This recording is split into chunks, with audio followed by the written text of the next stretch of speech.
Chapter 93. Jiang Wei goes over to Zhuge Liang. Zhuge Liang's Reviles kill Wang. Jiang Wei propounded his scheme of defense, saying, Zhuge Liang will lay an ambush behind the city, induce our soldiers to go out, and then take advantage of its undefended state to capture it. Now give me 3,000 good soldiers, and I will place them in ambush at a certain critical place. Lead your troops out, but go slowly and not further than 10 miles, and then turn to retire. However, look out for a signal, and if you see one, attack, for the attack will be double.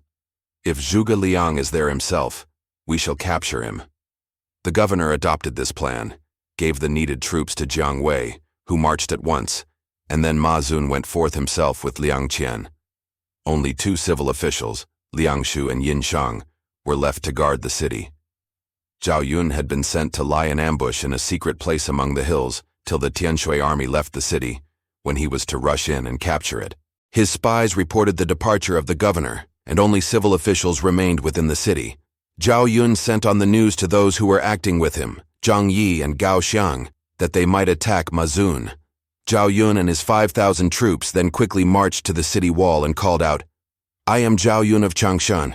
You have fallen into our trap, but if you will surrender quickly, you will save many lives. But instead of being alarmed, Liang Shu looked down from the wall and said, On the contrary, you have fallen into our trap. Only you do not know it yet. Zhao Yun began his attack on the walls. Soon there was heard a roar, and fire broke out all round, and forth came a youthful leader armed with a spear, riding a curvetting steed. Look at me, Jiang Wei of Tianshui, cried he.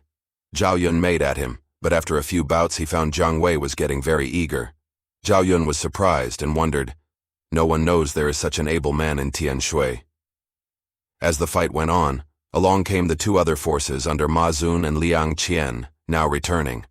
As Zhao Yun found he could not prevail, he set to cut an alley through and lead off his defeated troops. He was pursued, but Zhang Yi and Gao Xiang poured forth to save him, and he got away safely. Zhuge Liang was surprised when he heard what had happened. Who is this, said he, who has thus seen into the dark depths of my secret plan? A man of Nan'an, who happened to be there, told him, he is Jiang Wei from Jicheng of Tianshui County. He is very filial to his mother. Civil skill and military prowess, wisdom and courage, he has all. Truly he is a hero of the age. Zhao Yun also praised his skill with the spear, which was superior to any others. Zhuge Liang said, I want to take Tianshui now. I did not expect to find such a man as this. The Shu army then advanced in force. Jiang Wei went back to Ma Zun and said, Zhao Yun's defeat will bring up Zhuge Liang with the main body. He will conclude that we shall be in the city, wherefore you had better divide your force into 4. I, with one party, will go into hiding on the east, so that I may cut off our enemies if they come that way. You, O governor, and Liang Qian and Yin Shang will lie in ambush on the other sides of the city. Let Liang Shu and the common people go up on the wall to make the defense. Ma Zun agreed to the plan and prepared everything. Due to Jiang Wei, Zhuge Liang himself led the main army to Tianshui. When they reached the city, Zhuge Liang gave a general orders. Attacking a city must be proceeded as soon as the army reaches it, at the rolling of drums, incite and urge the soldiers to advance with a rush.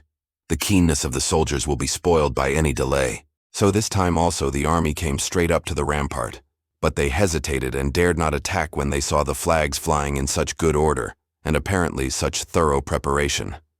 About the middle of the night, fires started up all around, and a great shouting was beard. No one could see whence the Wei soldiers were coming, but there were answering shouts from the wall. The soldiers of Shu grew frightened and ran. Zhuge Liang mounted a horse and, with Guan Xing and Zhang Bao as escort, got out of danger. Looking back, they saw many mounted troops with torches winding along like a huge serpent. Zhuge Liang bade Guan Xing find out what this meant, and Guan Xing report, These are Jiang Wei's troops. Zhuge Liang remarked, An army owes more to its leading than to its numbers. This Jiang Wei is a true genius. Zhuge Liang led the army back to camp, and then he thought for a long time. Suddenly he called up one of the Anding men and said, Where is the mother of this Jiang Wei? She lives in Jicheng, replied he. Zhuge Liang called Wei Yan and said to him, "March off with a body of troops, giving out that you are going to take Jicheng. If Jiang Wei comes up, let him enter the city." Then Zhuge Liang asked, "What is the most important place in connection with this place?" The man from Anding replied, "The storehouse of Tianshui is at Shangui. If that is taken, the supplies are cut off." This was good news, so Zhao Yun was sent to attack Shangui, while Zhuge Liang made a camp 10 miles south of the city.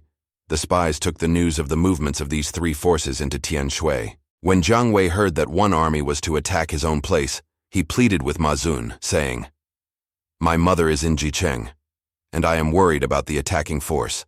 Let me go to its defense, that I may keep the city and do my duty by my mother at the same time." So Jiang Wei received command of 3,000 troops and marched toward his home. When Jiang Wei came near the walls, he saw a cohort under Wei Yan. He attacked. After a show of defense, Wei Yan retreated, and Jiang Wei entered the city. He closed the gates and prepared to defend the wall. Then he went home to see his mother. In the same way, Liang Qian was allowed to enter Shangui. Then Zhuge Liang sent for his prisoner, Xiaohu Mao, and when he was brought to his tent, Zhuge Liang said suddenly, "Are you afraid of death?"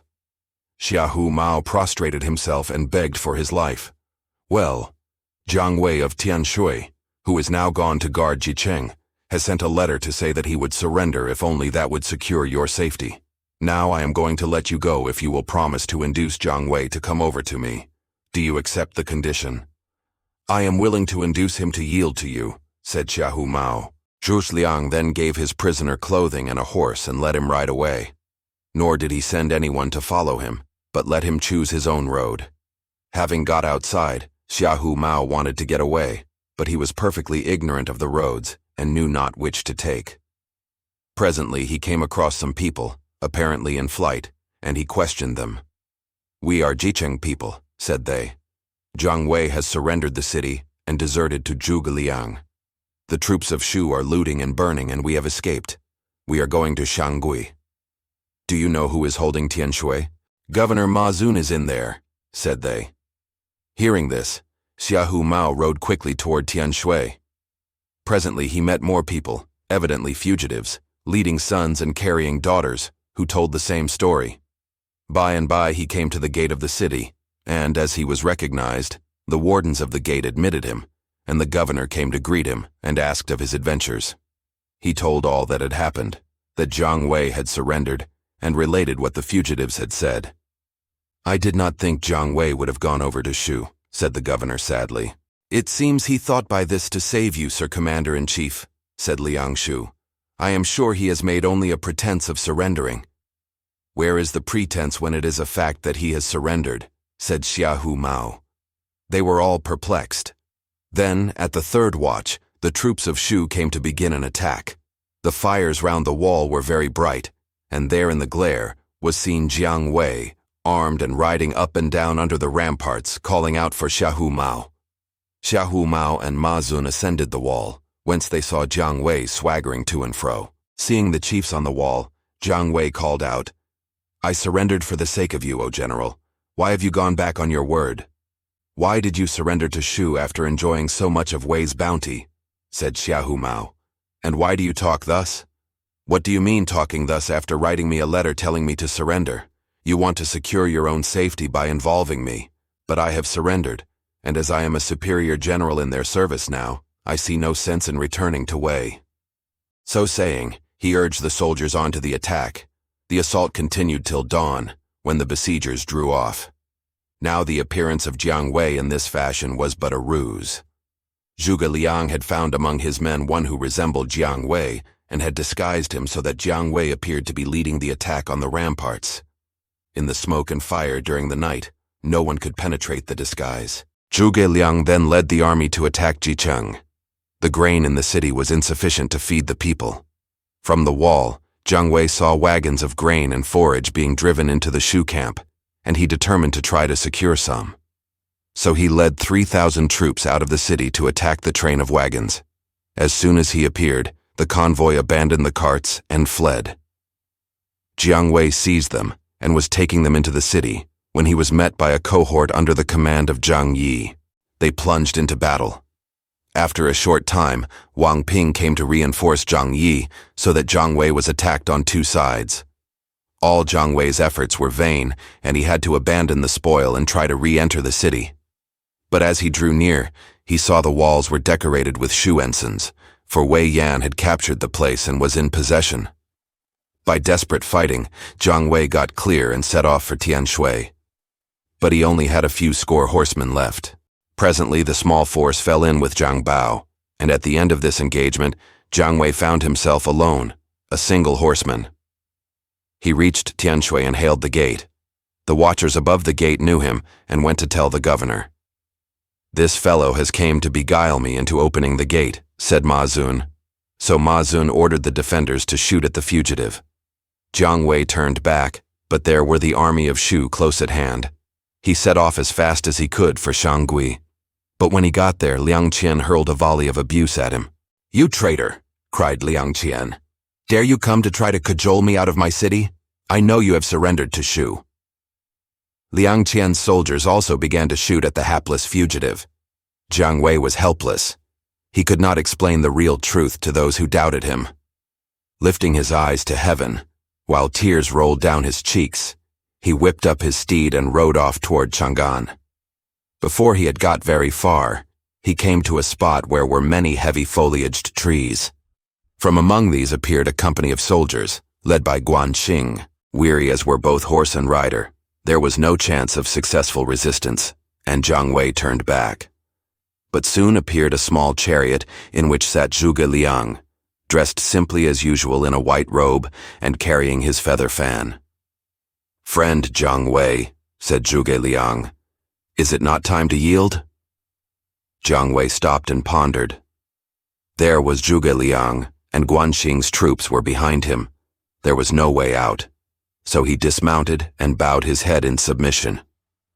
Zhuge Liang at once got out of the chariot and bade him welcome, taking him by the hand and saying, "Ever since I left my humble cottage, I have been seeking some worthy person to whom I might impart the knowledge that my life has been spent in acquiring. I have found no one till this moment, and now my desire is attained. You are the one." Jiang Wei bowed and thanked him, and they too returned to camp. Soon after their arrival, the new recruit and Zhuge Liang consulted how to capture Tianshui and Shangui. Jiang Wei had a scheme. "The two civil officers in charge of the city, Yin Shang and Liang Shu, are excellent friends of mine," said he, "and I will write a letter to each, shoot it over the wall tied to an arrow, and ask them to help by raising a revolt within the city." They decided upon this, and 2 secret letters were duly written and sent flying over the ramparts, where they were found and taken to the governor. Ma Zun was doubtful what action to take and consulted with Xiahou Mao, asking him to decide. Said Ma Zun, "Yin Shang and Liang Shu are in league with Jiang Wei, and they plot to aid the enemy from within. What should be done?" "Put both the men to death," Xiahou Mao replied. But Yin Shang heard what was toward and said to Liang Shu, "The best course for us is to yield the city to Shu and trust to them to treat us well as our recompense." That evening, Xiahou Mao sent many times to summon the 2 officers to him, but they thought it too great a risk to answer the call. Instead, they armed themselves and rode at the head of their own soldiers to the gates, opened them and let in the troops of Shu. Ma Zun and Xiahou Mao fled by the west gate with 100 faithful followers and sought refuge with the Qiang tribespeople. Liang Shu and Yin Shang welcomed Zhuge Liang, who entered the city, restored order, and calmed the people. This done, Zhuge Liang asked how he might capture Shangui. Liang Shu said, "My brother Liang Qian holds that city, and I will call upon him to yield it." Thereupon Liang Shu rode over to Shangui and called out his brother to submit. Zhuge Liang rewarded the 2 brothers, and then made Liang Shu governor of Tianshui, Yin Shang, magistrate of Jicheng, and Liang Qian, magistrate of Shangui. Next, the army prepared to advance. His officers asked, "O Prime Minister, why do you not pursue and capture Xiahou Mao?" Zhuge Liang replied, "I let him go as I would release a duck. In my friend Jiang Wei, I recognized a phoenix." Such awe and fear seized upon the country around when these exploits of Zhuge Liang were heard of, that many other cities simply opened their gates without making any resistance. Zhuge Liang brought all soldiers from Hanzhong, horse and foot, and marched on to Qishan. When the Shu army reached the west bank of River Wei, the scouts reported their movements in Luoyang, and at a court held in the first year of the era of calm peace, AD 227, the ministers told the ruler of Wei of the threatened invasion. They said, "Xiaohu Mao, the imperial son-in-law, has lost the 3 counties and fled to the Jiangs. The enemy has reached Qishan, and their advanced columns are on the west bank of River Wei. I pray that an army be sent to repulse them." The emperor, Cao Rui, was alarmed and asked, "Who shall go out and drive off the enemy for me?" Minister Wang stepped forward and said, "I observed that whenever General Cao Zhen was sent by the late emperor on any expedition, he succeeded. Why not send him to drive off these soldiers of Shu?" Cao Rui approved of the suggestion, whereupon he called up Cao Zhen and said to him, "The late emperor confided me to your guardianship. You cannot sit by while the enemy ravages the country." Cao Zhen replied, "Your Majesty, my talents are but poor and unequal to the task you propose. You are a trusted minister of state, and you may not really refuse this task. Old and worn as I am, I will use the little strength left me to accompany you," said Wang. "After the bounties I have received, I cannot refuse," replied Cao Zhen, "but I must ask for an assistant." "You have only to name him, O noble one," said the emperor. So Cao Zhen named Guo Huai, a man of Yangku, whose official rank was Lord of Shedding. He was also imperial protector of Yongzhou. Thereupon, Cao Zhen was appointed commander-in-chief, and the ensigns of rank were conferred upon him. Guo Huai was appointed his second, and Wang Lang was created instructor of the army.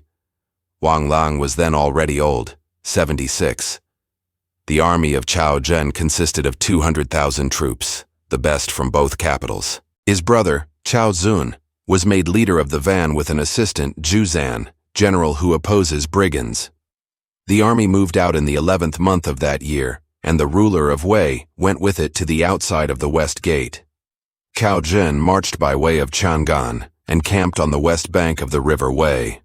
At a council, which the commander-in-chief called to consider the best mode of attack, Wang Lang asked that he might be allowed to parley with the enemy. Said Wang Lang, "Let the army be drawn up in complete battle order and unfurl all the banners. I will go out and call a parley with Zhuge Liang, at which I will make him yield to us without a blow, and the army of Shu shall march home again." Cao Zhen agreed to the plan, so orders were given to take the early meal at the 4th watch and have the men fall in with their companies and files at daylight, all in review order. Everything was to be grand and imposing, the flags fluttering and the drums rolling, every soldier in his place. Just before this display, a messenger was to deliver a declaration of war. Next day, when the armies were drawn up facing each other in front of the Qishan Mountains, the soldiers of Shu saw that their enemies were fine, bold warriors, very different from those that Xiaohu Mao had brought against them. Then, after 3 rolls of the drums, Minister of the Interior Wang Lang mounted his horse and rode out. Next to him rode Commander-in-Chief Cao Zhen, and followed behind was Deputy Commander Guo Huai. The 2 leaders of the van remained in charge of the army. Then a messenger rode to the front and called out in a loud voice, "We request the leader of the opposing army to come out to a parley." At this, within the Shu army, an opening was made at the main standard, through which came out Guan Xing and Zhang Bao, who took up their stations right and left. Then followed 2 lines of generals, and beneath the standard, in the center of the array, was seen a 4-wheeled carriage, wherein sat Zhuge Liang, with turban, white robe, and black sash. A leather fan was in his hand. He advanced with the utmost dignity. Looking up, he saw 3 commander umbrellas and flags bearing large white characters. In the middle was an aged, white-haired figure, Minister Wang Lang. "He intends to deliver an oration," thought Zhuge Liang. "I must answer as best I may." His carriage was then pushed to the front beyond the line of battle, and he directed one of his officers to reply, saying, "The Prime Minister of the Hans is willing to speak with Minister Wang Lang." Wang Lang advanced. Zhuge Liang saluted him from the carriage with raised hands, and Wang Lang replied from horseback with an inclination. Then Wang Lang began his oration. "I am happy to meet you, noble sir. Your reputation has been long known to me. Since you recognize the decrees of heaven and are acquainted with the conditions of the world, why do you, without any excuse, lead out such an army?" Zhuge Liang replied, "How mean you no excuse?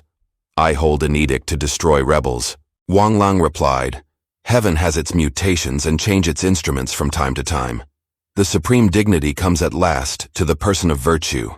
This is the inevitable and immutable law. In the days of Emperors Huan and Ling arose the Yellow Scarves Rebellion, and the whole earth was involved in wrangling and warfare. Later, in the eras of inauguration of tranquility and rebuilt tranquility, Dongzhuo arose in revolt, a revolt which Li Jue and Guosi continued after Dongzhuo had been destroyed. Next, Yuan Shu usurped the imperial style, and his brother Yuan Shao played the man of might and valor in the land of Yejun. Liu Bei occupied Jingzhou, and Lu Bu seized and held Suzhou. Thus rebels have arisen in the land like swarm of wasps, and bold spirits have followed their own will, to the danger of the supreme dignity and the peril of the people. Can any maintain that it was not the desire of heaven and the wish of the people? Noble sir, you are a man of natural talent and acquired attainments, worthy, you say yourself, to be compared with Guanzhong and Yue. Why then place yourself in opposition to the decree of heaven and turn away from the desire of humankind to do this thing?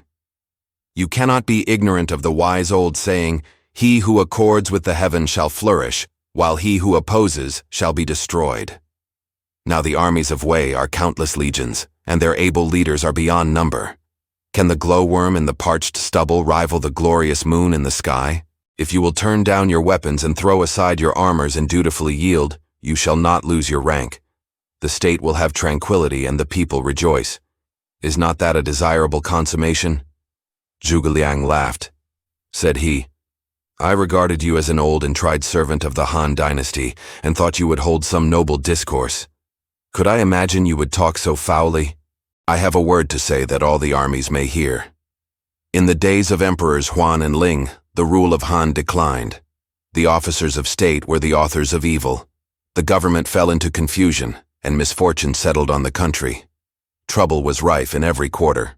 The Yellow Scaves, Dongzhuo, Li Jue, and Guosi and other rebels arose one after another, deposing the emperor and afflicting the people. Because the household officers were corrupt and foolish, and the court officials were as brute beasts, living only that they might feed. Because high people, wolfishly cruel in their hearts, savagely mean in their conduct, were in office one after another, and slavish flatterers bending slavish knees confounded the administration.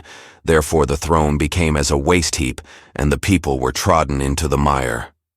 I know all about you. You came from the eastern seashore. You got into office with a recommendation of filial piety and integrity. You properly aided your sovereign and supported the state, cared for the tranquility of Han and magnified the Lius. But could one have imagined that you would turn and assist rebels and enter into a plot to usurp the throne? Indeed, your crime is great, and your guilt heavy. Heaven and earth will not suffer you. The inhabitants of this land would devour you. But happily, the design of heaven is to retain the glorious dynasty. The late Emperor Bei continued the line in the Riverlands, and I have been entrusted by the present emperor with the task of destroying you rebels. Since you are such a false and specious minister, you have but to hide your body and cover your head. Concern yourself about your belly and your back. Do not come out before the armies to rave about the decrees of heaven. You fool and rebel, mark you, today is your last day. This day even you descend to the 9 golden springs. How will you stand before the 24 emperors of latter Han that you will meet there? Retire, you rebel. Go tell your rebellious companions to come and fight one battle with me that shall decide the victory." Fierce wrath filled the old man's breast. With one despairing cry, Wang fell to the earth dead.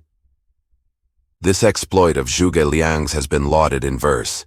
In West Qin, when the armies met in the field, he, the bold one, singly faced a myriad warriors, and with a simple weapon, just his tongue, he did to death a wicked minister. After Wang had fallen, Zhuge Liang waved the fan toward Cao Cao and said, "As for you, I leave you alone for this occasion. Go and get your army in order for tomorrow's battle." The chariot turned and left the ground. Both armies retired for that day. To Cao Jin fell the melancholy duty of rendering the last services to the aged minister and setting his coffin on its journey to Chang'an. Then said General Guo Huai, "Zhuge Liang will certainly think the army occupied with mourning and make a night attack. Let us anticipate him and set out an ambush about our camp.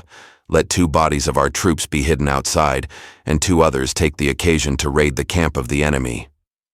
"I thought of such a scheme myself," said Cao Zhen. "It exactly suits my plans." So Cao Chen gave order to Cao Zun and Zhu Zan. "You are to take 10,000 troops each, get away by the rear of the mountain, and look out for the passing of the soldiers of Shu. When they have gone by, you are to make for their camp, but you are only to attempt a raid if they have left." Cao Zun and Zhu Zan took the order and left. Then the commander-in-chief arranged with Guo Huai each to lead a force and hide outside the camp to wait for the raid of Shu. Only a few soldiers were to be left within to make a fire if the enemy were seen to be coming, and all generals set about the necessary preparations. When Zhuge Liang reached his tent, he called to him Zhao Yun and Wei Yan and said to them, "You 2 are to make a night attack." "Cao Zhen is a man of experience and will be on the lookout," ventured Wei Yan. "But that is just what I want. I want him to know we shall attack tonight.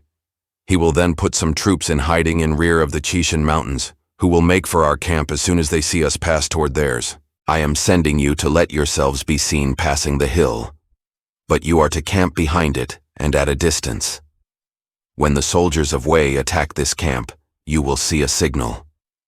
Then Wei Yan will hold the approach to the hill, and Zhao Yun will make his way back in fighting order. He will meet the army of Wei returning and will let them pass. The enemy will assuredly fall to fighting among themselves, and we shall finish the battle." These 2 having gone away to carry out their portions of the plan, Zhuge Liang next called up Guan Xing and Zhang Bao. "You are to take each 10,000 troops and hide in the high road to the mountain. When the troops of Wei come, let them pass, and then march along the road they came by to their camp that they have just left." These 2 having left, Zhuge Liang placed Ma Dai, Wang Ping, Zhang Ni, and Zhang Yi in ambush about the camp. Within the camp, the tents and shelters were left standing as if the camp was occupied, while wood and straw were heaped up ready to give the signal. This done, Zhuge Liang and his officers retired to the rear of the camp to watch the proceedings. On the side of Wei, the 2 van leaders, Cao Zun and Zhu Zan, left at dusk and hastened toward the camp of Shu. About the second watch, they saw troops busily moving about in front of the hill. Cao Zun thought to himself, "General Guo Huai is an excellent strategist and of wonderful prevision." Then he hastened the march, and in the third watch reached the camp of Shu. He at once dashed into the enclosure, but only to find it totally deserted. Not a man was visible. At once he knew he had stumbled into a trap and began to withdraw. Then the flames sprang up. Zhu Zan arrived all ready to fight, and the 2 bodies of troops, thrown into confusion, fought with each other till the 2 leaders met, when they found out they were fighting their own men. As they were restoring order, on came the 4 bodies of troops of Shu, under Ma Dai, Wang Ping, Zhang Ni, and Zhang Yi, who had lain in ambush ready for them. Cao Zun and Zhu Zan, with more than 100 of those nearest to them, ran away to get to the high road. But before long, the rolling drums announced another body of their enemy, and their flight was stopped by Zhao Yun.